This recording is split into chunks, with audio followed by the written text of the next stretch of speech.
Welcome back to Sunrise Daily. Well, we've got Professor Cyprian Edward Ekpo joining us next. He is the Director General, Institute of Law Research and Development of United Nations in Washington, D.C.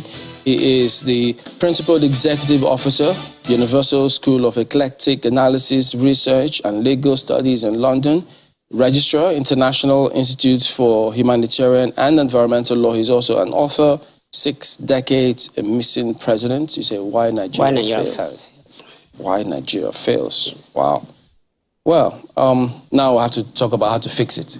Well, first and foremost, looking at the entire scenario, look, the build-up, it's another scenario. We're focusing on the president, the governors, electing several people across the country. Yes. So you, having written those books, you must have been observing what's been going on and how we're all going on with this process. What stands out for you? And what do you say? What stands out in terms of, you've written about why Nigeria fails. Yes. Are there signs, do you see any signs whatsoever that this time we may just get it right, either from the structure, from the people, or where? Well, I think that if we miss a step, the right approach, Nigeria will move from a failed state status to the collapsed state status. And it's very close. I think the cap is quite close. And so the citizenry, we have to be very, very cautious this time around, especially during this electioneering process. They have to be cautious about their choice, and they have to be cautious about what's their drive, the political drive is all about. They have to detach from that primitive drive of personal interests and ethnic chauvinism, regional-based politicking to issues of development. And when they understand the problem of Nigeria is the causal factors of the problem of Nigeria, because the leaders and the citizens detach from issues of development to issue of personality. That is the baseline. That is the foundation of all the crises. So the citizenry have to come to terms that politics is not all about personal interest, it's not all about ethnic and religious best interests, that what we need at this time, at this moment, is to look at an aspect of development. How would a country move from developing or underdeveloped state to developed state? And that has to be driven by ideology that is tied to development. So in your observations and writings, yes.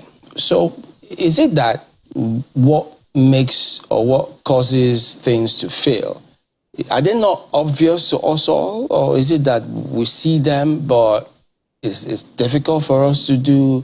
What do you think of it? Yeah, the whole issues arise from an aspect of orientation. We have orientation problem. I was talking with a friend yesterday in the program, and everyone keeps saying Nigerian problem is corruption, corruption, corruption. That is not a problem. Corruption is the aftermath of the foundation problem. That is intellectual poverty. Nigeria has a problem of intellectual poverty. What I mean by intellectual poverty, sometimes when you mention it, even professors, standing members of the academia, believe that it has to do with a collegiate degree. That is not a problem. They will tell you, Nigerians are well educated, they are well positioned in academic world, and all that. That is not education. Education means having the necessary corporate and public policy experience with character that can enhance development. That means you are properly informed. So the problem we have in Nigeria is that people are not well informed. People are being collegiate. And you even see the passion, the penchant for being educated or going to school in Nigeria is just to acquire certificate. That's where the problem is. So intellectual poverty is a major problem of Nigeria. And it's not going to change easily until we are able to think of how do we fashion out a mechanism that can use orientational program to change the concept of the people. For example, the you don't read. Hardly you see Nigerians reading.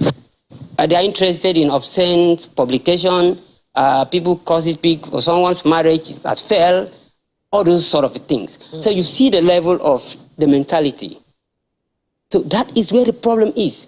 So having a knowledge-based system, Nigeria is not a knowledge-based system, it's an anti-intellectual society. Well, some people will say that as the world develops, there are a lot more distractions now for young people, and social media can either be a tool for them to learn, or it could be a tool of extreme distraction, depending on how you look at it. We've also seen all manner, even the media. We're not completely left out, and there are different types of media nowadays. But I am wondering, does it have anything to do, because this subject of development and democracy oftentimes go hand in hand. When we were under military rule, a lot of people felt that Nigeria's growth was stunted because we are under a military administration. And now, 24 years into a civilian administration, they're wondering what precisely is going on. So do you think that this education which you speak of still manifests itself regardless of whether or not it is a democracy or it is a military rule? Yeah, let me correct a misconception. Democracy is not a guarantee for development. That's why you see some countries that are not democracies. Some democracies are failed states, while some countries or nations that are not democracies are well-developed countries. I don't think, what do you call this country? North Korea is not a democratic nation. Is it a developed country? Of course, in technology. Science and that's why they can look at United States face to face and say, oh, you do this, I will release my missile. That's a developed country. It takes knowledge to develop the missiles. That's the knowledge system. Saudi Arabia is not democracy. It's a developed country. It's a country that you can depend on their GDP. Their GDP growth is good. It's viable. It's credible. It takes care of the problems of the country and the citizenry. So the misconception of that democracy guarantees development. No, democracy only guarantees human rights. So that distinction has to be made. That's why it's the best form of government in the world conception, as we see. It guarantees human rights. So, but it doesn't guarantee development. What guarantees development is knowledge-based system. So, but you see the country problem of Nigeria.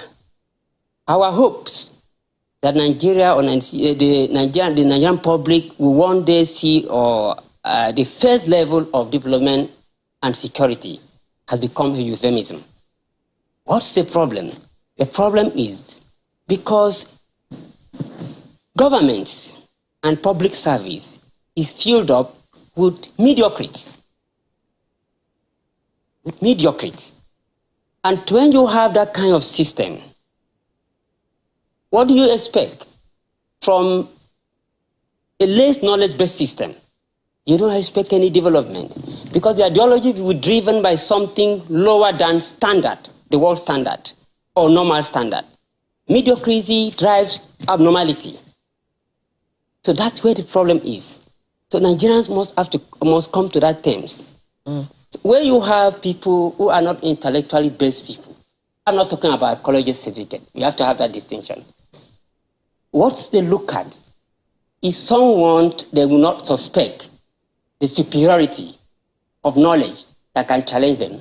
They look at loyalty, look at psychophancy. That is the base. And when you operate from that level, you can't have it right. All right, let me bring in our colleagues in Lagos. Yes, thank you, Chamberlain. Professor Cyprian, since you aver that not all democracies guarantee development, and in fact there are some institutional monarchies that are more developed than some democracies, what do you think would be better suited, to guarantee development in Nigeria? What form of government?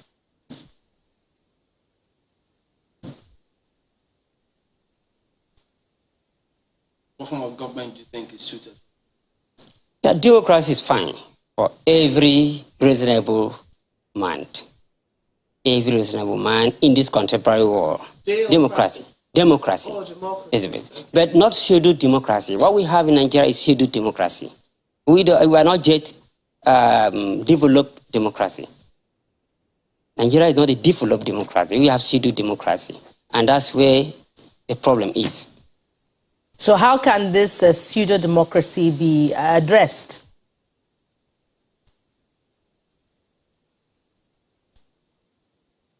Prof, can you hear me? Prof? Yes, I can hear you. So how can this pseudo-democracy in Nigeria be addressed?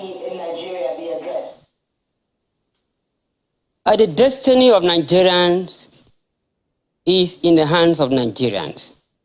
But before you get to that, that's why we talk about the issue of orientation. We have an agency like National Orientation Agency, but I don't think it's working. I don't think it's working. Because you first of all have to give people the proper orientation. What development is all about. What are the factors that galvanize? What are the factors that enhance? What are the factors that sustain sustainable development? The people must first of all understand that distinguish it from primitive trajectory and be able to follow the pattern that really guarantees development. I was talking with one Christmas period. Let me give you a scenario. Christmas period.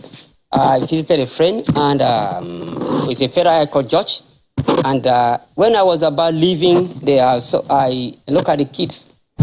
There's the elder one, is about, I think, final year medical student. So I gave her some money. I think $100. So, and then the second one, the little child, that's not up to, I think should be 7 years or so 7 ages. So I gave her just 1,000 naira. Because I look at, he may not need, have much need of money. And he didn't tell me thank you. So the sister said, why didn't you tell Uncle thank you? He says, for 1,000 naira. Why would I tell him thank you for 1,000 naira? So when I told the parent, they were laughing. All these children are conscious of money. I said, that's not supposed to be so.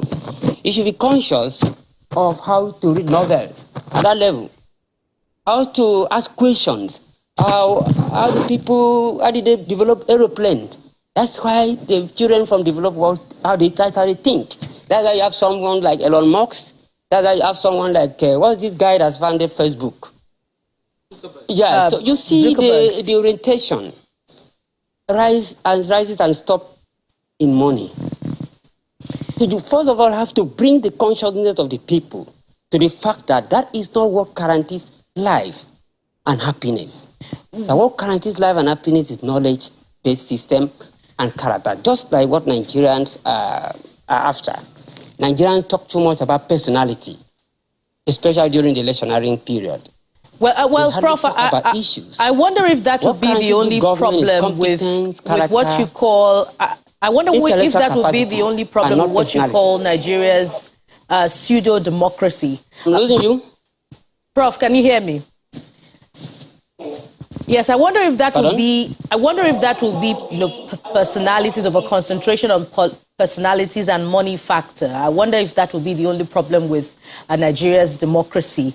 Some would say that the inability to manage her diversities also constitutes a problem, which also is a base for the continuous call, regardless of administration and republic, for restructuring. Do you see that also as a stumbling block to, development and Nigeria's peculiar kind of democracy? Yes, let me come to that. I really strongly hold a view that focus on personality instead of issues of development is one of the major problems of Nigeria. In fact, it's the central focal force of all the problematic forex. Now, for example, that's what gave birth to a book like Six Decades Amazing President. I was studying the manifestos of all the current presidential candidates, and I look at it all, and I think some of them map out their manifestos after they declared their intention to become president of the Federal of Nigeria. That alone is the first point of indication of failure, because you don't plan presidency after you have made a declaration. You plan presidency years before time. That means you understand the problems of the country and you want to solve it, and you want to help the country because you have studied it before over time before you can now come out and say, I want to be president. Not a circumstantial element bringing you to become president.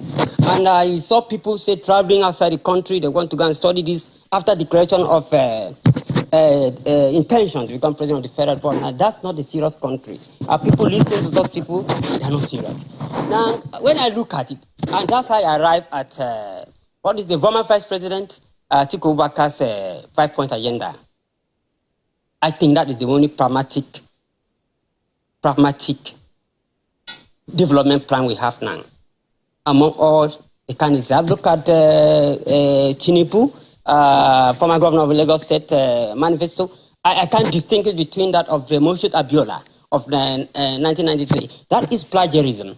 And that the world of today is no longer the world of 1993. It's an advanced technological world right now. We are. It's a digital era. Right now we are. So why did you go and copy something of 1993? Anti-diluvian agenda to apply in this contemporary world. So I've looked at Peter Obi and manifesto, right? Look, fantastic, but full of academic ideologies. Yeah. A host of issues that you have raised here now, I mean, it's speaking to choices that people need to make and, you know, options that they have to look at. By the way, you may want to kindly avoid rubbing your hand against the microphone on your jacket. So, but the question here now is about leadership, about selecting the right people to do the job that Nigerians need them to do. We have to use political platforms. So if you could, you know, in maybe a minute or two, speak to ideological politics in our country today. There is the challenge of choice based on the position of a particular political party. The Third Republic, there are those who would say, perhaps held the most divergent of political views. There were social democrats, there were Republicans. It was clear.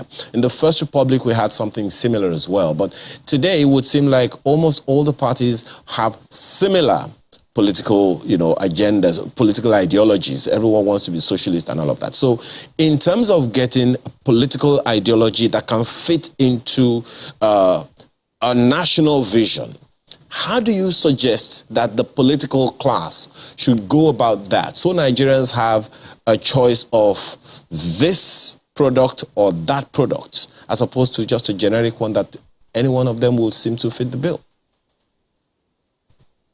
Yeah, first of all, let me correct misconception. Nigeria does not have political ideology, and none of the Nigerian political parties have political ideologies.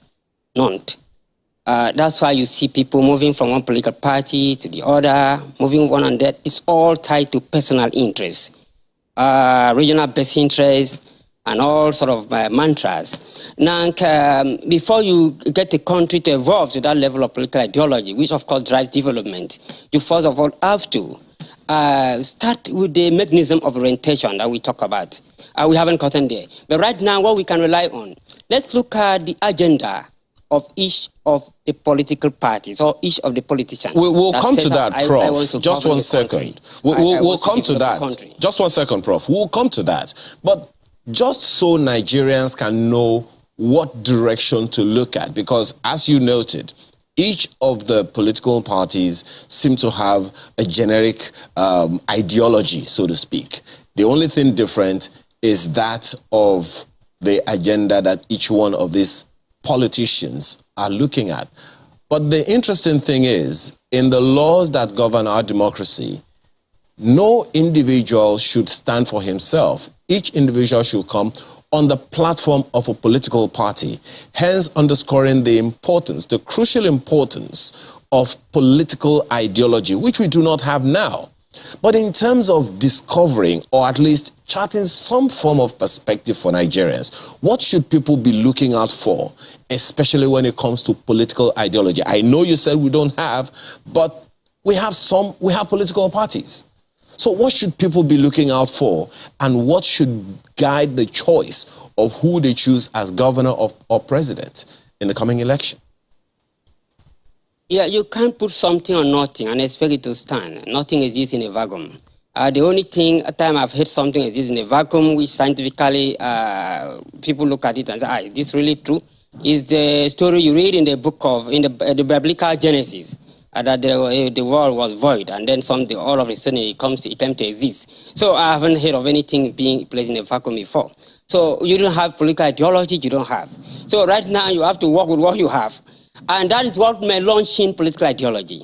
And the book I write called Shackles, the proclivities and the root cause of Nigerian perennial failure, really give a solution to this issue we're talking about, how to get there. When you read it, you know, Nigerians read it. The problem of Nigerians, they hardly read. That's the truth.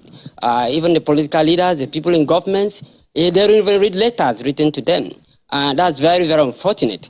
And if we can start now, before the new generation comes in, maybe we may not be the beneficiaries. Maybe the new generation may be the beneficiary. We can start now to install, get the orientation across to the incoming, the younger ones and all that. We may be able to get it right one day. But for now, let's work with what we have. Okay, Prof, on that same issue, among the political parties, I appreciate, the position that you've held now, but you started something out earlier about the leadership question, and the natural question that came to my mind, interestingly, we were having a conversation around leadership choices just before we came on air, and one of the examples that we gave among ourselves here in the studio is, when you see someone driving, you question the way the person is driving until you get behind the wheel. Then you discover that he has the brake failure, the rear view mirror is not working, the indicators are not working, the steering is faulty, the gearbox is faulty, and all of that. So, but in terms of this next election, we are planning to recruit people who are just showing us their resumes. We don't know whether or not they will do well. We are literally taking a risk employing any one of them.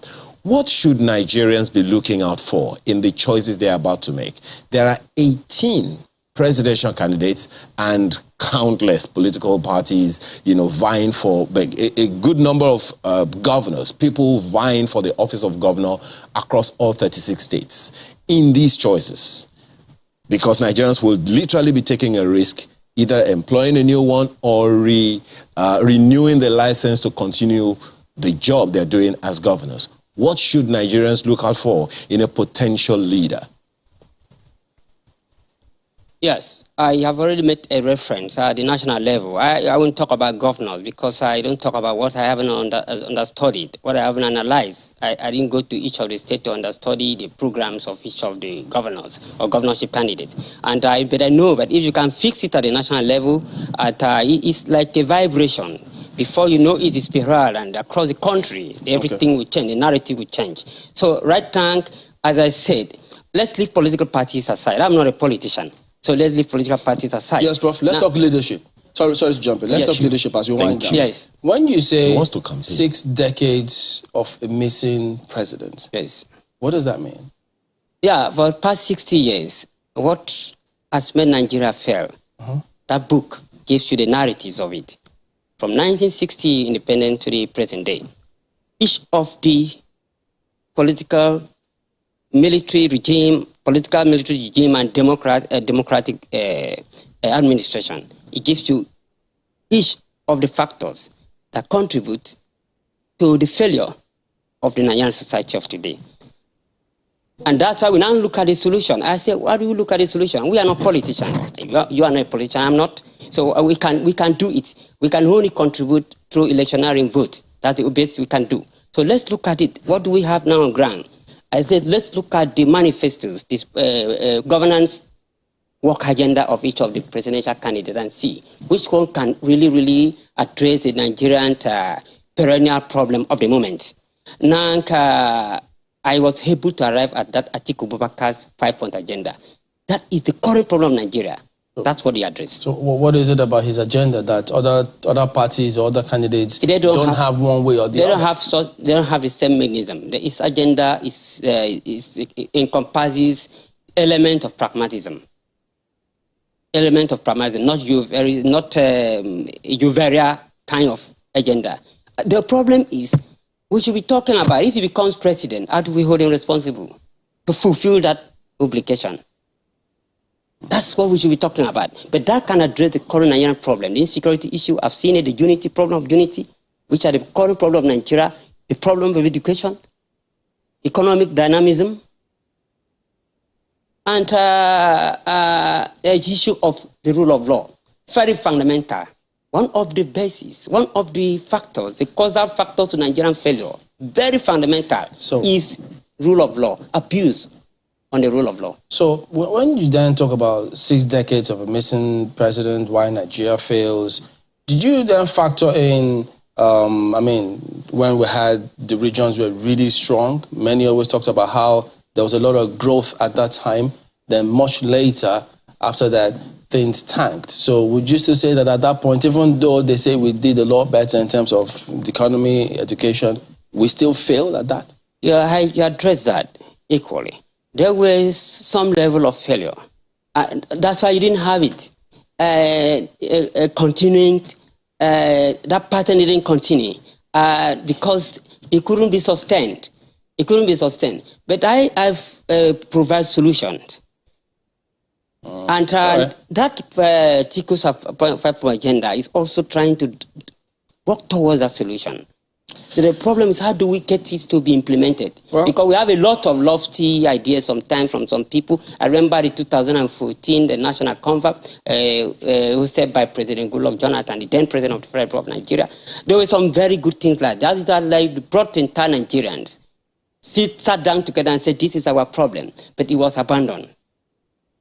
So to look at how do we get the implementation to come to the surface, to come to materialization of it. I think that Abubakar's agenda addressed that. Well, problem I know you've also, federalism. I know you also might have heard when people say that, look, a president is not just a president. What makes them succeed is the quality of people that are around them. So if other political parties, other candidates have quality people around them, they will equally succeed, perhaps even do better than the ones that other people thought would do better. But we'll have to go at this point in time. And thank you for coming on, Professor Cyprian Edward Ekpo, Director General, Institute of Law, Research and Development of United Nations in the U.S., author, 6 Decades of a President, Why Nigerians Fail. Thank you for coming.